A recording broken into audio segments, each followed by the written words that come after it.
Let's break down the worst fighters that are currently ranked inside each division. At Flyweight, we have Bruno Silva. Now, it's not like Bruno Silva is a horrible fight, he's just the worst fighter in this division. He's went 2-5 since 2023, and his 2 wins are currently not inside the rankings. Other than that, he's been getting brutally finished by guys like Van and Manel Cap. This division is just wildly stacked. I mean, Charles Johnson's all the way at number 13, and he KO'd Van. It's just he's kind of a hit or miss guy. There's so many guys within this division that are extremely dangerous, and that's why Bruno Silva seems like a decent fighter, but he's just simply at the number 15 spot, in my opinion. Now, this next fighter at Bantamweight is kind of sad to talk about. It's Marlon Chito Vera. He had a great run in the UFC up until around 2022-2023, and he really started falling off for some reason. His only win is against Pedro Munoz since.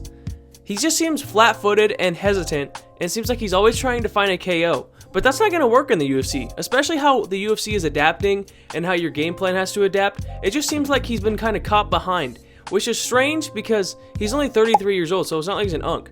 I mean, you could say that Ronnie Barcelos is worse than him, but he's on a good win streak, so I wouldn't even say that. Now, at Featherweight, we have Patricio Pitbull. Let's keep this simple. He's 38, had a long career in Bellator, is now 1-2 in the UFC, and fought Dan Ige, and didn't do very well, and just overall just doesn't look very good. The only thing good he has is a leg kick and a decent jab and decent wrestling, but he doesn't even use it most of the time. And Aaron Pico, people are talking about Aaron Pico like he's like this world beater just because he beat Patricio Pitbull. We need to stop that narrative.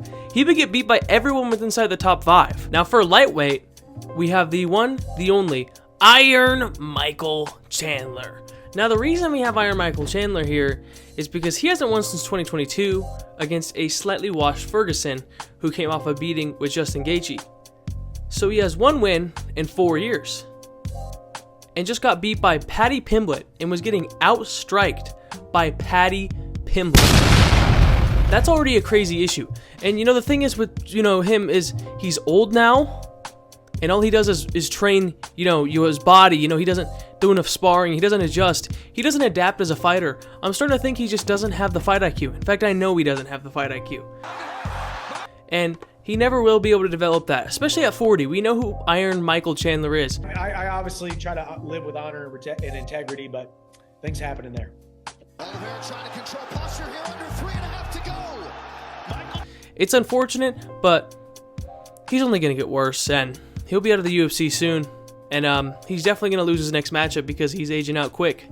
Rufy is knocking his lights out. And next at welterweight, we have a fighter I absolutely despise. And it's because I can't hate on him. He's too nice. Mike Malott, you are too nice. At all, I feel grateful, and I feel like it's not pressure, it's power. I feel like this is rising me up. I don't feel like, I just feel so grateful for this opportunity. The UFC could have picked anyone for this slot. This is a valuable slot on a pay-per-view. And you suck ass. And I hate you because of that. But I can't hate you because you're too nice.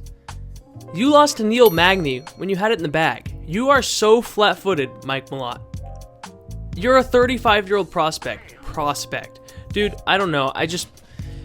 He was making Gilbert Burns' overhand look kind of scary in rounds 1 and 2.